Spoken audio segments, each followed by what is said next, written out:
Hey guys, Sam right here, back in with another episode of the Pokemon Sword and Shield series, Champions Road. In the last episode, our heroes just finished up with the time-space arc and just dealt with that whole debacle. Now they're on their way to Chichester as the group of Rinto, Lucas, and Peonia left a bit earlier than them just so they could travel separate, as Rinto doesn't like traveling in a big group. He's kinda shy. As they're talking on their way to Chichester, this is when Ash and Chase strike up a conversation about the upcoming Chichester Cup and tournament there. They're really excited to enter into this tournament as Ash wants to challenge against Lucas and Rinto to prove that he's stronger than them, and also Chase wants to challenge against Rinto to prove that he was wrong about him being an underdog. They're both talking about this, and this is when Elane sparks up the fact that they're here to do a gym challenge. Ash didn't even know that Chichester had a gym, while Chase knew, he just happened to forgot.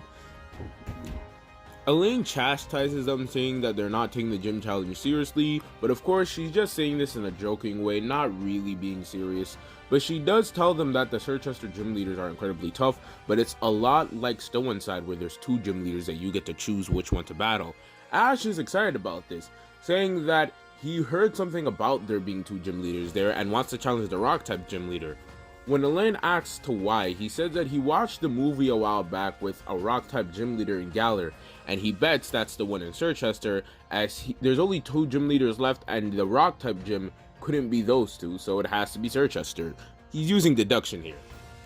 Eliane actually compliments Ash on his deduction. He's talking about Gordie, of course, but Eliane also lets her know of Menonly. Menonly is an Ice-type gym leader.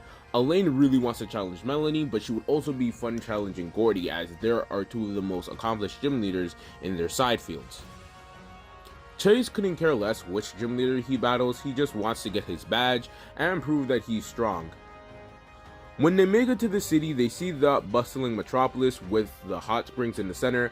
While Ash and Chase are very tempted to go to the hot springs to sign up for the tournament, Eliane drags them, saying that they have an appointment to make with the gym leaders, as she already put in their applications for gym battles really early. When they make it there, they are shocked to discover that Ash is first. But when Eliane signed Chase and hers application, she signed it as one, so they'll each have to take turns. While they have an argument about this, Ash suggests that while they discuss this, he can have his battle. Gordie, seeing nothing wrong with this, decides to oblige Ash in his battle. The Ash and Gordie battle starts out very dynamic. Gordie is a Rock-type gym leader, so he clearly has a bunch of moves that can easily counter some of Ash's Pokemon. However, Ash has some Pokemon like Phalanx and Drizzile that are good against Rock-types. He's also using Pikachu in this battle, which is important for what you'll see later. In the beginning stages of the battle, Drizzile easily deals with Gordie's first Pokemon. With its new heightened confidence and battle style, it's easily able to deal with Gordie. However, Gordie has seen many Drizzile before and many type of Pokemon using this strategy, so he's easily able to use a Sandstorm and knock it out just in time. This is when Ash sends out Phalanx, and while Phalanx does well, it ties with Gordie's second Pokemon. Gordie finally sends out his last Pokemon, being Colossal, and this Pokemon ends up using Gigantamax. Gordie's able to do massive damage with his Gigantamax ability. However, this is when Ash uses Dynamax with Pikachu of all Pokemon. Everybody's kind of surprised, as Ash doesn't really seem like the type of person who uses Dynamax with Pikachu. However, he has an idea.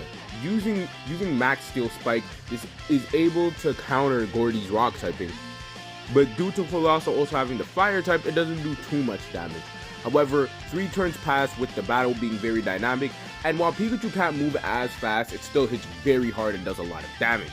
This goes for the same for Colossal, as it also does a lot of damage.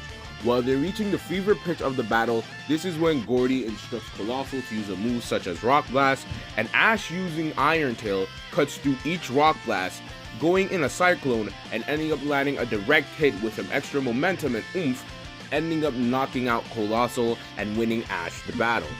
Chase is immediately amazed by this strategy and this maneuver and wants to immediately use it in his battle. Knowing that his Monferno can use the move Iron Tail and already has it, he's excited to see what it can do. But he and Eliane are still arguing about who's going to challenge the gym leaders next. They each bring up good talking points, and Menonly and Gordie are getting a bit restless, wondering who they're going to challenge. Ash recommends a tag battle, as the tag battle would be an interesting way to solve this issue. Not to mention, it would easily test both the gym leaders' teamwork along with the challengers' teamwork. Each side likes the sound of this, and they immediately start the tag battle. Both trainers send out their Pokemon. Let's go! I'm fired up! Monferno, I choose you! Get ready, Wartortle. Come on out. I choose you, Colossal! Come on out, Lapras! The battle is super dynamic to start, and while Chase tries to copy Ash, Monferno, use Iron to shoot against an Ice Beam! Let's go! I'm fired up! Monferno, I choose you!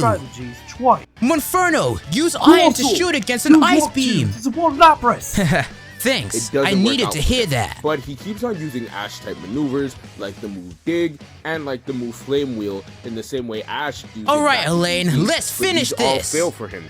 Alright, Eliane, let's finish this! When Eliane gets a bit mad. Monferno, Flame Wheel, full power! However, this is when Menonly decides enough playing around and decides to Gigantamax Lapras. This is an easily more worse situation than they were in before. Eliane, deciding to counter this, also Dynamaxes her Wartortle. Wartortle is able to use moves like Max Guard. Not so fast.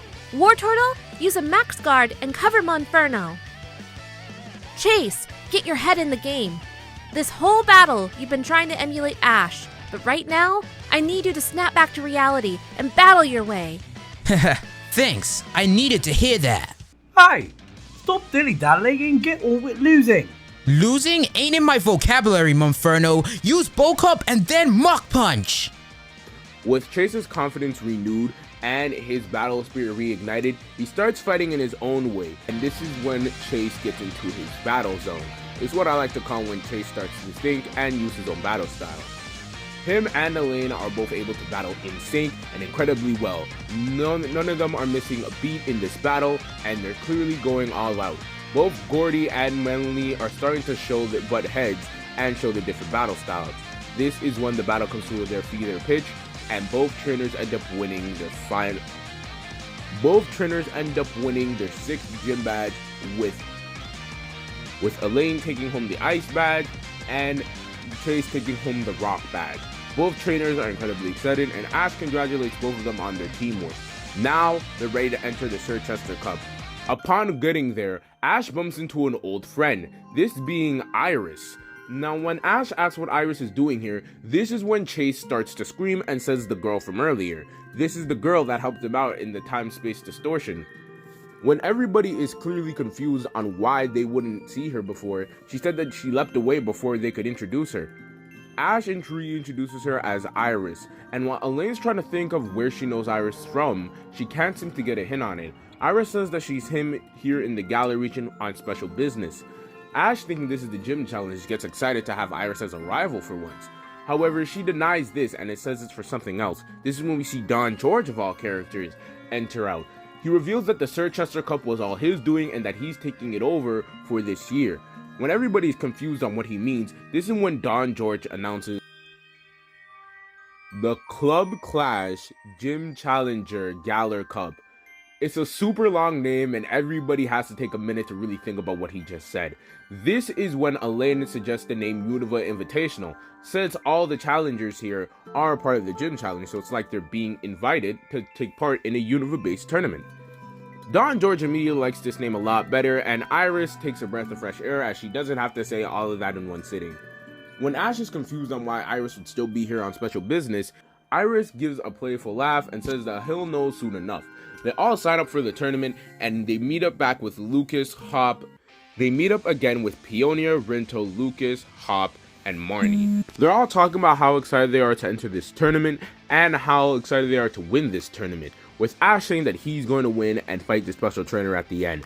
This is when Don George announces the tournament. He announces it as the Unova Invitational, a once-in-a-lifetime tournament where they're taking over the Soicals Cup that's been here in Galar for years. This is when he introduces the mainstay and the new champion of the Unova region, Iris. Ash is surprised but excited by this, knowing that if he wins he gets to fight an even stronger Iris.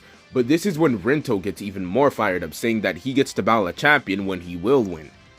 Ash looking at Rinto with a determined look on his face, along with Lucas looking with Rinto at a determined look on his face, they know that it's between them three on who will get to fight Iris at the end. And that is the end of this episode. Thanks for watching, guys. This episode was a bit shorter than what I usually do, but I added some voice acting in, so let me know what you guys thought about that. With all that being said, Samurai out.